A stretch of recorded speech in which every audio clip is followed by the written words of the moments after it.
Good morning. Today is Thursday, April 20th, 2023. A few days ago, we spoke about Kaddish and the different forms and versions of the Kaddish. And we left one for last, and that is Kaddish Yasom, the Mourners Kaddish. A more precise translation would be an orphan's Kaddish, but we generally translate it as the Mourner's Kaddish. And this is where this Kaddish prayer has its greatest impact on Jewish life. It brings many, many people to shul who might otherwise not be coming. This version of the prayer was originally written as Kaddish Shalom, the complete Kaddish. We mentioned this last time. And that was the half Kaddish, which, as we explained last time, is the original prayer, with two added lines at the end. Yehei Shlom Rabbah, and then the last line, Oseh Shalom Bimramav. Both of those lines relate to asking God for peace. And that's because every single prayer ends with a prayer for peace. For example, every Amidah ends with Sim Shalom, Hamvarechas Amo Yisrael B'Shalom. We ask God to grant us peace. Every Amidah prayer and every prayer service ends with a prayer for peace. So, the last paragraph, the last line of the last prayer of the prayer service is this Kaddish Shalem, which ends with the prayer for peace. We have the practice that when we say this last line, Oseh Shalom Bimramav, we take 3 steps back. We do that at the end of the Amidah, we have the same line, and we do that at the end of Kaddish.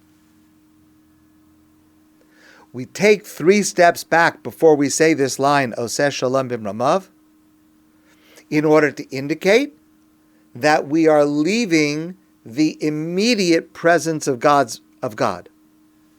When we're standing for the Amidah, for the Shemona Esrei, we're standing in God's direct presence. We take 3 steps forward to make ourselves aware we are entering into God's direct presence. And as we finish that prayer, we are now leaving God's immediate direct presence, and we take 3 steps back.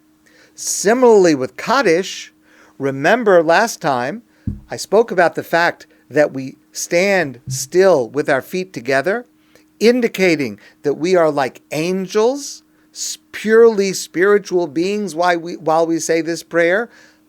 In another sense, in God's more direct presence when we say the Kaddish prayer. That's why it's so holy and exalted. And then we take 3 steps back to acknowledge we are now leaving that immediacy of God's presence. I've heard this now from several different people, and it's certainly very true. Another reason why we take 3 steps back before we say the line, Oseh Shalom Bimramav, God who makes peace in heaven, please make peace here down below. In order to make peace, sometimes you have to take a step back. Sometimes the way to make peace is to not engage. Not every comment requires a response. Not every action requires a response. Sometimes you can just step back and let it go. And that also is a way to help make peace. So, it's curious that this prayer, which is about praising God's name and asking for peace, should be a prayer for mourners. Because in this prayer, there is no mention of death, no mention of grief, no mention of mourning, no mention of memory, no overt connection to why this has become a mourner's prayer. So there are several answers why this prayer is chosen to be the mourner's prayer, and I hope to share these with you over the next days and weeks. But I want to start today with the first approach, which is the technical, correct, actual answer. And it goes like this. Originally, this Kaddish Shalom at the very end of the prayer service was meant for the chazan, the person who's leading the davening, to say as the very last prayer, as I mentioned just before, to end the prayer service with a prayer for peace. It is a mitzvah for a man who is a mourner to be a chazan or a shliach tzibur, to lead the davening if he is able to. Because to lead the davening of a minyan in shul is a big mitzvah. It's a merit for the soul of the one that passed away. And like every mitzvah, every mitzvah that a person does in memory of someone who passed away is a merit for their soul, for their neshama. And so we encourage a mourner to do all kinds of different things. And every single one of them is meaningful. And I don't think it's possible to say one is more important or dear than the other. However, leading the davening in shul does have the advantage that it leverages the collective prayers of the entire congregation. Because the person leading davening says the Chazaras Hashatz, the reader's repetition, where he is saying this prayer on behalf of the entire congregation. It's not only his own prayer. He is praying on behalf of this collective. That's a bigger mitzvah.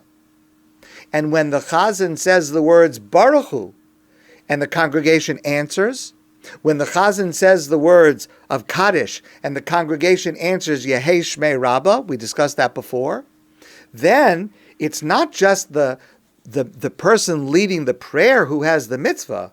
It's not only his own individual prayer. He is eliciting the prayers of all the congregants. So every single person in shul who answers Yehei Shmei Rabbah only did so because the chazan started saying the words of Kaddish.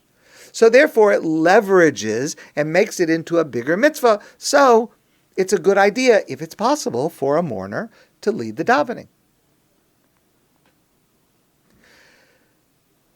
The thing is, there are many mourners who are not able to lead the entire davening. It takes a lot of knowledge and it takes a lot of practice. Many people who come to shul to say Kaddish are not prepared to do that. So here's what we do. We take the last prayer that leverages the benefit of the congregation. In other words, the last prayer that requires a minyan and calls forth a response from the congregation, which is the last Kaddish Shalem, and we give it to the mourner. The chazan, who's leading the service, sacrifices it. He gives it up and gives it to the mourner so that the mourner is now leading the service. Only one part of it, just the last paragraph, but still in a smaller form, has the same mitzvah as the person in a larger form who leads the whole service. He leads a part of the service, the last paragraph. If there would be no mourner in the minyan, then the chazan, the person who's leading the davening, should say Kaddish the last time at the very end of the service. Now, what that means is, when the mourner says Kaddish, it is necessary for the mourner to say it aloud, so that there are at least a minyan of people who hear his words and respond Yehei Shmei Rabbah to his words. If the mourner simply says it to themselves, they're not gaining the benefit of the purpose of the prayer. The purpose of the prayer is to be the one who is evoking, who is eliciting the congregation to respond with the line, Yehei Shmei Rabbah. So you have to say it out loud. If there is no minyan, then saying Kaddish simply doesn't make logical sense. Because since the whole purpose of the prayer is you're speaking to a congregation and you're saying, okay, everybody, let's all answer this line, Yehei Shmei Rabbah. Well, if you're talking to a group of people, but in fact you're alone in a room, there's something a little wrong with you. We get worried. If a person is alone, the Kaddish prayer simply doesn't make logical sense. The words don't make sense. What should a person do if they are a mourner, but they are not able, for whatever reason, to be able to be within a minyan to say Kaddish? We will hold that question, and we will discuss that later.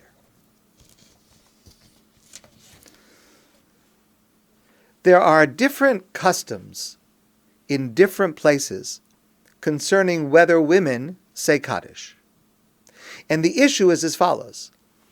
Is saying Kaddish more like being a chazan? As I just indicated, you're the chazan for the last prayer. Well, in an Orthodox service, women do not serve as a chazan. They do not lead the prayer service. So therefore, it would not make sense for a woman to say Kaddish. Or is it the case that the emphasis of Kaddish is that it is a mitzvah of kibud av va'ein? It is showing honor and respect to our parents. Now, of course, both of those are true. Both of those are components of the mitzvah. The question is, which one is primary? And if the primary goal of saying Kaddish is to honor one's parents, women and men equally have the obligation to honor parents. My personal opinion and my practice, and the practice here at ADATH, is that we encourage women to say Kaddish, and that includes in a situation where a woman would be saying Kaddish by herself with no other men together with her. In our synagogue, she would still be welcome and invited to say Kaddish, and we would all answer to her Kaddish. However, there are different practices in different places, and if this is an important issue to you, it probably makes sense to find out in advance, if you're going to a new place, what the practice is.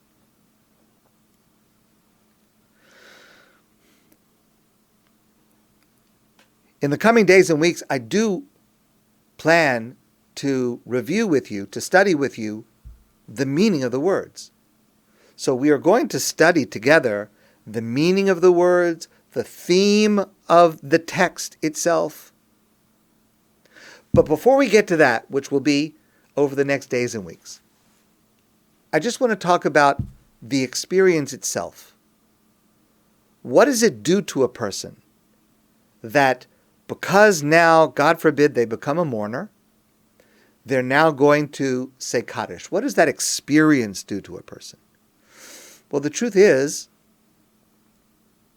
saying Kaddish is one of the deepest religious experiences many Jews will ever have.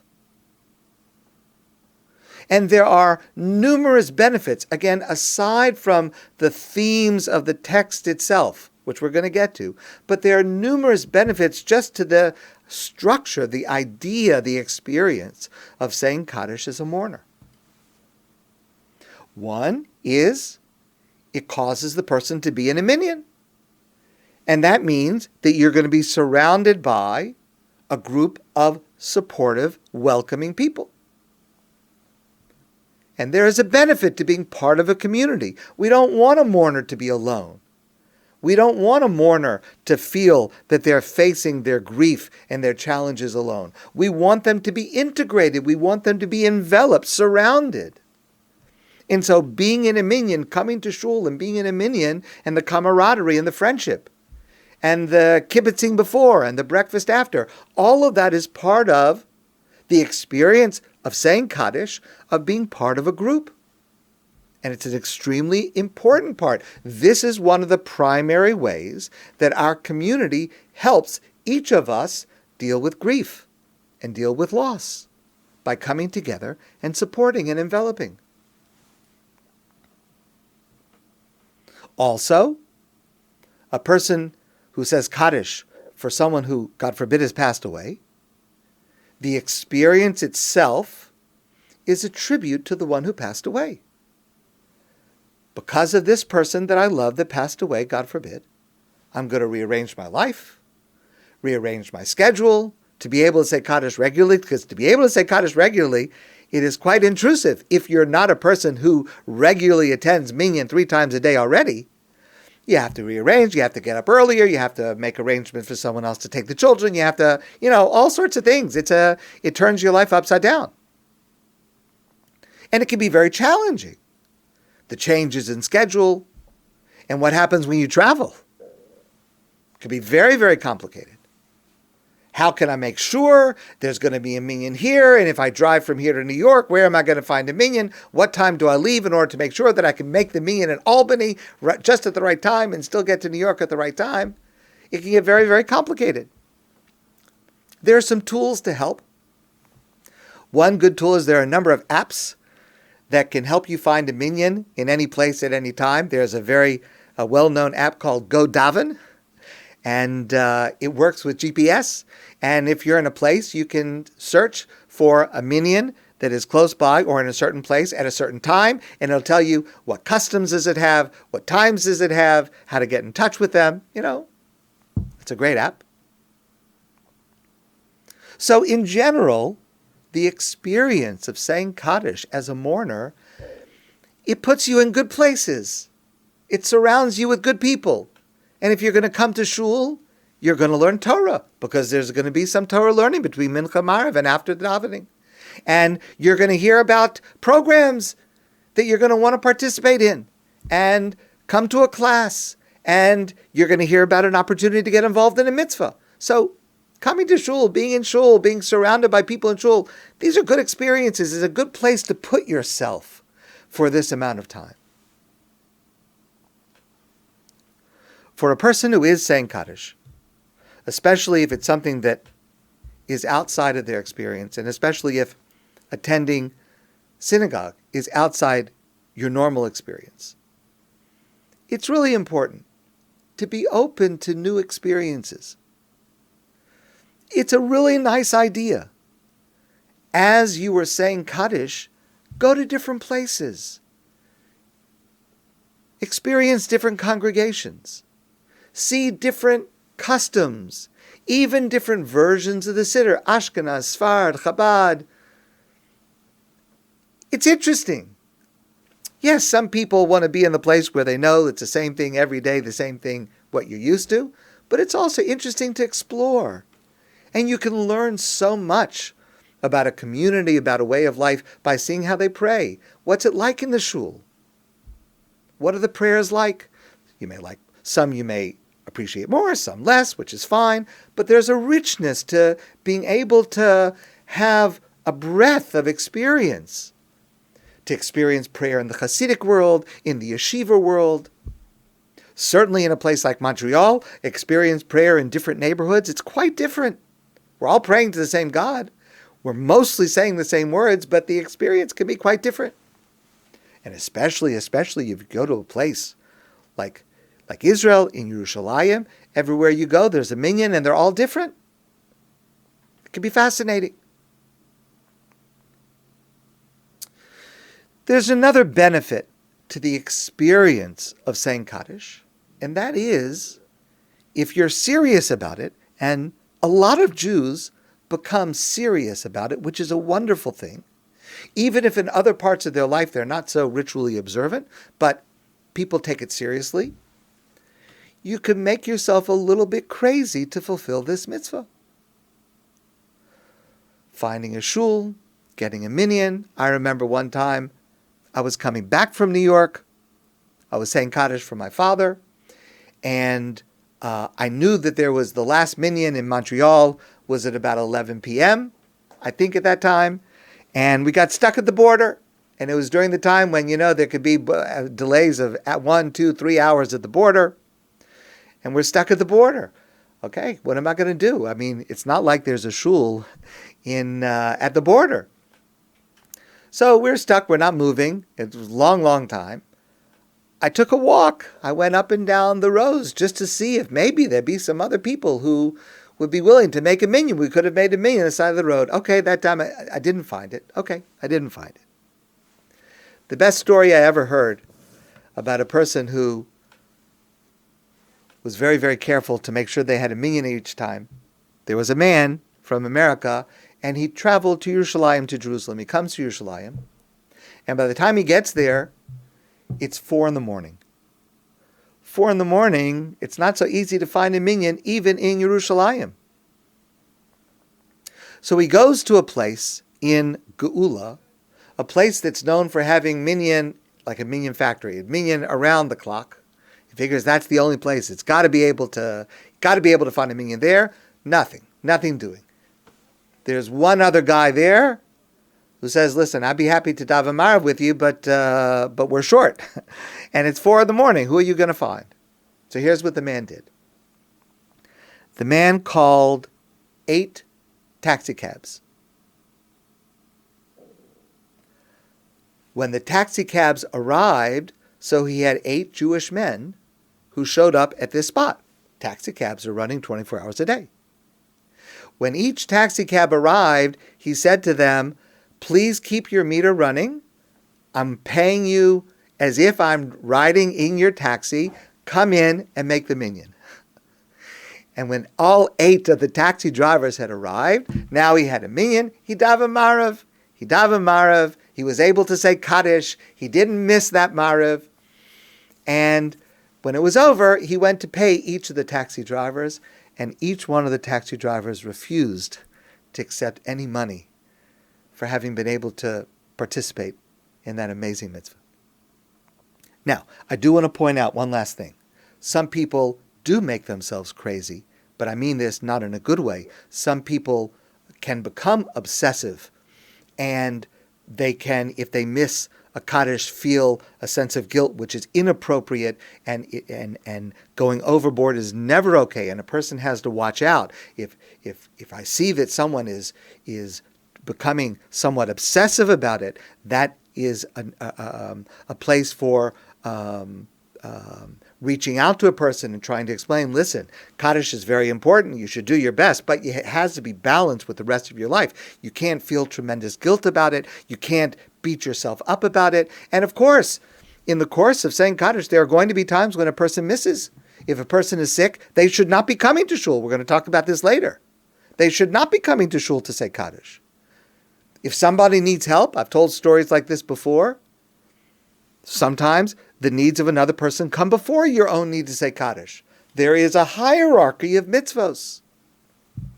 And saying Kaddish should not come at the expense of other mitzvos. I've shared with you before. It is my opinion and my practice, and it's based on many, many great halakhic authorities that agree with this, not to be part of a minyan on an airplane. Because it disturbs the passengers who are sitting nearby.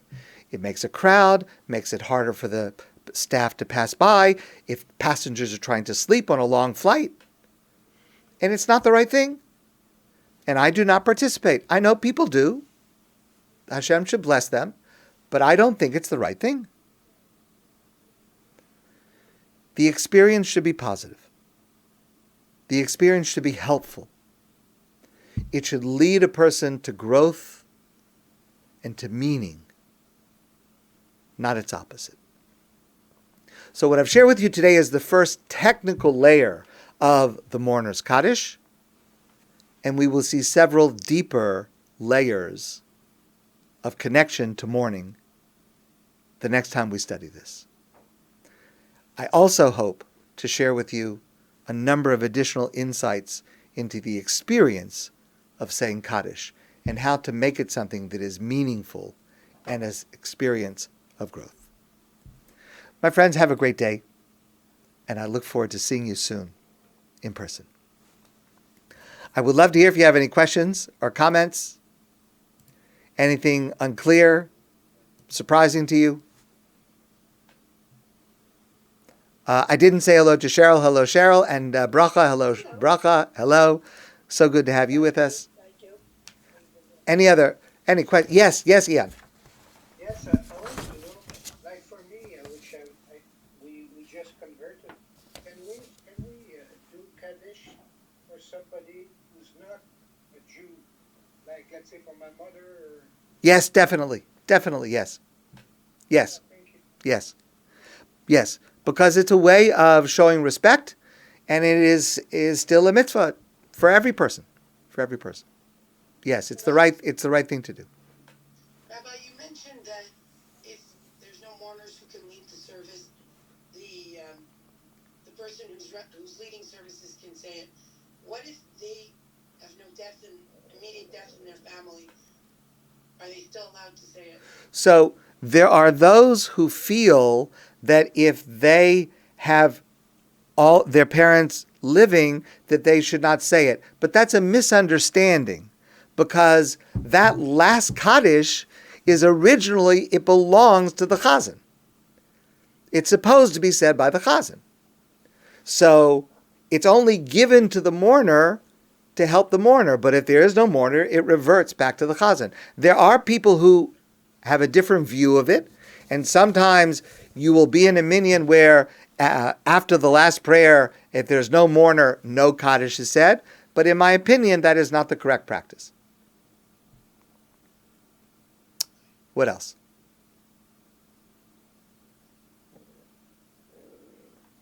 Okay. Thank you all very much. Thank you, Rabbi. Remember, tonight, 8 p.m., Mining the Riches of the Parsha. I have something special prepared for you tonight. And I look forward to seeing you then. Have a great day, everybody.